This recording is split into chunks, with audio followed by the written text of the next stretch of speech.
এই মুহূর্তে আবহাওয়ার গুরুত্বপূর্ণ খবর। বাংলায় বৃষ্টিপাত হবে, পশ্চিমবঙ্গ সহ বাংলাদেশে বৃষ্টিপাত হতে পারে। মাঝারি বা মাঝারি ভারী বৃষ্টিপাতও দু এক জায়গাতে দেখা মিলতে পারে। হালকা থেকে মাঝারি মানের বৃষ্টিপাত থাকবে। এই বৃষ্টিপাতটা 2 থেকে 3 দিন চলতে পারে। আবহাওয়া দপ্তর 30 তারিখ থেকে বৃষ্টিপাতের পূর্বাভাস দিয়েছে, তবে সব জেলাতে 30 তারিখ থেকে হবে না, আস্তে আস্তে সেগুলো এলাকা বাড়তে পারে। 1 তারিখের মধ্যে বেশি সম্ভাবনা থাকবে, 1 থেকে 2-এর মধ্যে।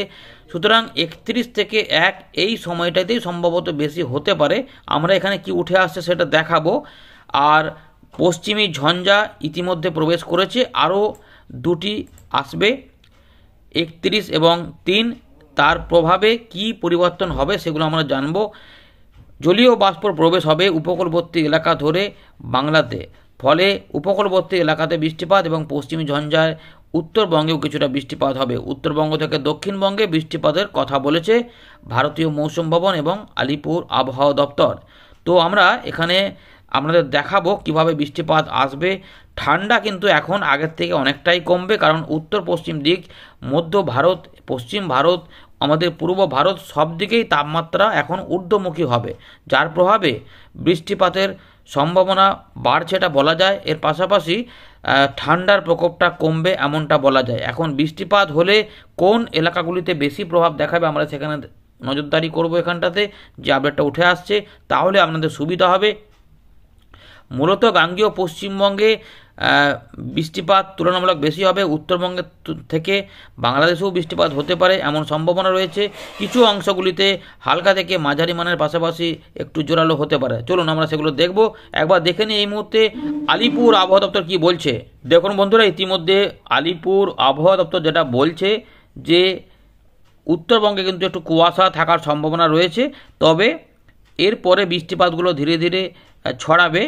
এখানে যেটা দেখা যাচ্ছে হালকা থেকে মাঝারি মানের বৃষ্টিপাত দার্জিলিংয়ের দিকে থাকবে, সঙ্গে একটু তুষারপাত, আর একটু কালিম্পংয়ের দিকে বৃষ্টিপাত থাকবে। একটু হালকা টাইপের বৃষ্টিপাত একটু বিক্ষিপ্তভাবে হওয়ার সম্ভাবনা থাকবে জলপাইগুড়ি, আলিপুরদুয়ার, কোচবিহার এবং মালদা, উত্তর দক্ষিণ দিনাজপুরের দিকে। এখানে যে কোনো একদিন হয়তো বৃষ্টিপাত হতে পারে, কি 1 দিন 2 দিন হতে পারে। এখানে দেখুন দেয়া রয়েছে। এর পাশাপাশি মূলত দার্জিলিং, কালিম্পং এবং এদিকে দেখুন এই যে লাস্টে দেখুন 2টো কলামে কিন্তু দেওয়া রয়েছে যে উত্তরবঙ্গে সমস্ত জেলাতেই বৃষ্টিপাত হতে পারে, অর্থাৎ বৃষ্টিপাতের সম্ভাবনা রয়েছে। তার আগে একটু হালকা মাঝারি কুয়াশা থাকবে, কোথাও কোথাও একটু মাঝারি ঘন থাকতে পারে, তবে কুয়াশাগুলো আস্তে আস্তে কমবে। তবে এই বৃষ্টিপাত শুরু হলে আবার কোথাও কোথাও কুয়াশা হতে থাকবে। এদিকে সিকিমের দিকে হালকা থেকে মাঝারি মানের বৃষ্টিপাত থাকবে এবং তুষারপাতও থাকবে। গাঙ্গেয় পশ্চিমবঙ্গে 30 তারিখ থেকে বৃষ্টিপাতের কথা বলেছে আবহাওয়া দপ্তর, তবে যেটা হবে 30 তারিখে খুব বেশি সম্ভাবনা নেই। 30 তারিখ রাত হয়তো পেরোবে, তারপরে কিছু কিছু অংশে বৃষ্টিপাত আসতে শুরু করতে পারে। প্রথম দিকে হয়তো একটু ঘুরিয়ে ফিরিয়ে বিক্ষিপ্তভাবে, সম্ভাবনা খুব বেশি থাকছে না, যেটা 30 তারিখ থেকে 31 তারিখের মধ্যে রয়েছে, যেটা ওই পূর্ব পশ্চিম বর্ধমান, বীরভূম, মুর্শিদাবাদ, নদিয়া পর্যন্ত বলেছে, তবে খুব কম কম এলাকাতে হতে পারে। এবং ওই সময়তে একটু কুয়াশা থাকবে সকালের দিকে, একদম সকালের দিকে, তারপর একটু কেটে যাবে, মেঘলা আকাশ শুরু হবে। বৃষ্টিপাত হবে হালকা থেকে মাঝারি নদিয়া, উত্তর দক্ষিণ 24 পরগনা, হাওড়া, হুগলি, কলকাতা, মুর্শিদাবাদ, এছাড়া বাকি জেলাগুলিতেও 2-1 জায়গা করে হতে পারে।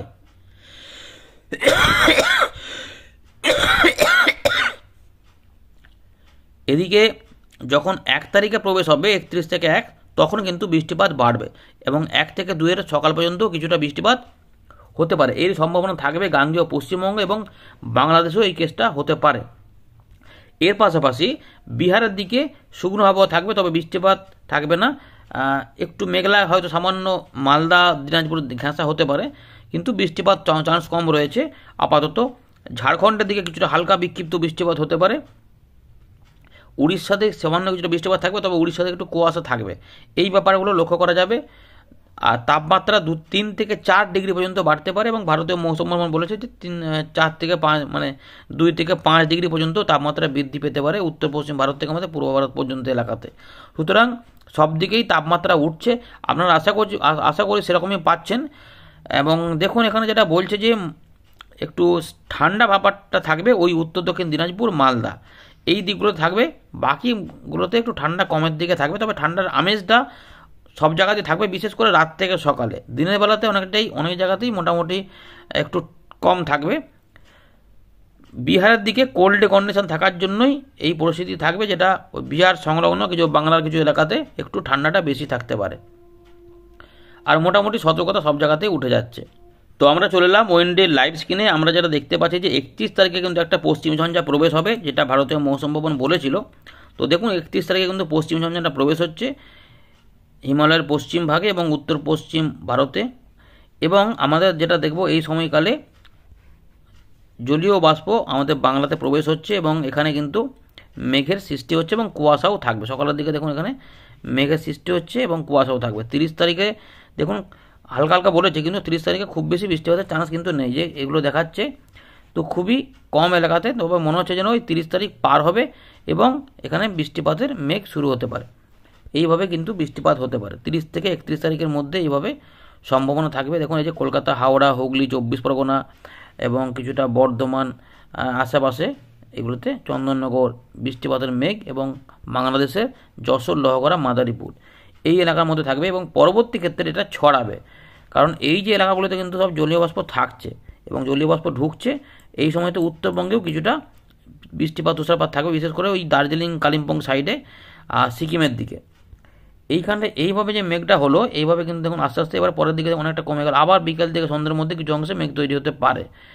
আর এই 31 থেকে 1 যখন প্রবেশ হবে, জলীয় বাষ্প যখন অনেকটা ঢুকে যাচ্ছে এবং পশ্চিমবঙ্গে এগিয়েও থাকবে, এই সময়কালে এই জায়গাগুলোতে দেখা যাবে যে মেঘের কিন্তু বেশি বিস্তার লাভ করছে। দেখুন এইভাবে কিন্তু বিস্তার লাভ করছে, এই দেখুন কোথাও কোথাও মাঝারি ভারী বৃষ্টিপাত হতে পারে, এই সম্ভাবনা কিন্তু থাকবে। এইভাবে দেখুন রয়েছে, দেখুন মেঘ কিন্তু অনেক জায়গাতে ছড়িয়ে ছিটে থাকবে, বাংলাদেশের কিছু কিছু অংশ ছাড়াও আসাম, মেঘালয়ের দিকেও, ত্রিপুরার দিকেও কিছুটা মেঘ থাকবে, যাতে বৃষ্টিপাত হতে পারে। এইভাবে কিন্তু রয়েছে। 3 তারিখের দিক থেকে আস্তে আস্তে আবার কমে যাবে। তাপমাত্রা কিন্তু অনেকটাই দেখুন উঠে থাকছে, 15 থেকে 18 সর্বনিম্ন। আর দুপুরবেলার দিকে মোটামুটি 28-29 ডিগ্রি কাছাকাছি, 27 থেকে 28-এর মধ্যে চলে যাবে। 3 তারিখে একটা নতুন পশ্চিম ঝঞ্ঝা আসার কথা, এই দেখুন আসছে। এইটার প্রভাবে দক্ষিণবঙ্গে প্রভাব পড়বে কিনা এই মুহূর্তে পরিষ্কার নয়, তবে উত্তরবঙ্গে প্রভাব পড়বে এবং উত্তর পূর্ব ভারতের আসাম এবং অরুণাচল প্রদেশের দিকে বৃষ্টিপাত হবে। আর দক্ষিণবঙ্গে কিছুটা কুয়াশা, মানে বিশেষ করে বাংলাদেশের দক্ষিণ ভাগে কুয়াশা হতে পারে। এবারে আমরা বৃষ্টিপাতটা দেখব, দেখুন কিভাবে কি বৃষ্টিপাত হবে।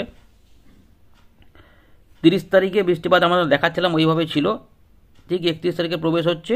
এই দেখুন বৃষ্টিপাত আরামবাগ থেকে শুরু করে খড়দা, পানিহাটি, কলকাতা, এখানে হুগলির কিছু এলাকা, সিঙ্গুর, জংলাপাড়া, মাসাট, খানাকুল এই এলাকাতে থাকছে এবং বাংলাদেশে কিছুটা থাকছে।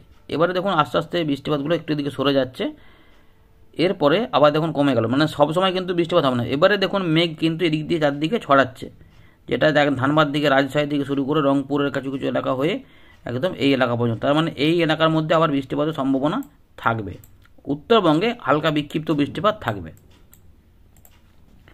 এবার এটাকে যখন ট্র্যাক করছে দেখুন আস্তে আস্তে আবার ওই সন্ধ্যের কাছাকাছি সময় থেকে কিছু অংশে মেঘ জমায়েত হবে। সুতরাং 31 তারিখে বড় বৃষ্টিপাত খুব নেই, কিছু কিছু এলাকাতে আগে হয়ে আবার বন্ধ হবে, আবার নতুন করে আবার দেখুন মেঘ সৃষ্টি হবে। এই রাত থেকে সকালে দেখা যাচ্ছে এইখানে বীরভূম, মুর্শিদাবাদ, নদিয়া, পূর্ব বর্ধমান, হুগলি এবং বাংলাদেশের মেহেরপুর, পাবনা, ইস্যুর এখানে নগরপুর আর কি, শৈলকুপা, ফরিদপুর, এর পাশাপাশি ঝিনাইদহ, কঞ্চানপুর, দর্শনা এদিকেও বৃষ্টিপাতের সম্ভাবনা দেখা যাচ্ছে।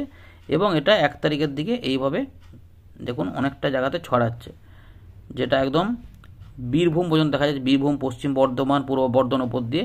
সুতরাং এই জায়গাগুলোতে কিন্তু যদি একটু জোরালো বৃষ্টিপাত হয় তাহলে কিন্তু চাষি ভাইদের একটু অসুবিধা হতেও পারে। মুর্শিদাবাদ, বীরভূমও দেখাচ্ছে, মালদা বা দিনাজপুরের দিকে অতটা পাওয়া যাচ্ছে না, একদম রাজশাহী থেকে বাংলাদেশের উত্তর পশ্চিম ভাগ পর্যন্ত পাওয়া যাচ্ছে।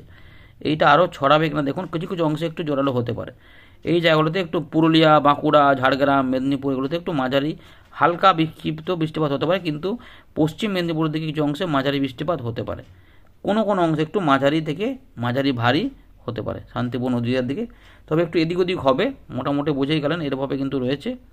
এইভাবে কিছু অংশে মাঝারি ভারী বৃষ্টিপাত হতে পারে। এইগুলোতে একটু যদি হয় তাহলে কাটোয়া, বর্ধমান, মঙ্গলকোট এগুলোতে দেখুন বৃষ্টিপাত দেখা, তবে একটু এদিক ওদিক পরিবর্তন হবে। এটা যদি হয় তাহলে রাজশাহী বিভাগে কিছু অংশে বৃষ্টিপাত হতে পারে। এছাড়াও মেঘালয় দেখুন কিছুর দিকে যাচ্ছে, আর এইগুলোতে এরকমভাবে থাকছে। এইটাকে যখন আমরা নিয়ে যাচ্ছি দেখুন এইভাবে যখন যাচ্ছে তখন কিন্তু দেখা যাচ্ছে উত্তর 24 পরগনা এবং বাংলাদেশের খুলনা বিভাগে বরিশালের দিকেও কিছুটা বৃষ্টিপাত, কলকাতা সহ হাওড়া বৃষ্টিপাত আছে। উপকূলবর্তী এলাকাতে কিন্তু অতটা প্রভাব দেখা যাচ্ছে না, কিন্তু মেঘলা তো হবেই, কারণ এখান দিয়ে যাবে, তাই বৃষ্টিপাত একটু হালকা হতে পারে। তবে কিছু পরিবর্তন হলে আশা করি বুঝতে পারবেন, সেগুলো আপনাদের জানাবো। এই 3 তারিখের পর থেকে বৃষ্টি এখন নতুন ঝঞ্ঝা আসবে এবং এটা অনেকটা সরে যাওয়ার ফলে অরুণাচল প্রদেশে অনেকটা বৃষ্টিপাত হতে পারে। এইভাবে কিন্তু রয়েছে এবং তাপমাত্রা 4 তারিখের দিকে কিছুটা 12 ডিগ্রি পর্যন্ত আবার নামতে পারে, কিন্তু নতুন করে যে পশ্চিম ঝঞ্ঝাটা আসছে তার ফলে আবার তাপমাত্রা উঠে যাবে। সুতরাং এই মুহূর্তে বড় কোনো ঠান্ডা কনকনে থাকবে না, 1-2 দিন একটু ঠান্ডা ঠান্ডা থাকতে পারে, ঠান্ডার আমেজটা থাকবে কিন্তু প্রবল ঠান্ডা থাকবে না। এই রয়েছে আপাতত আপডেট। ধন্যবাদ।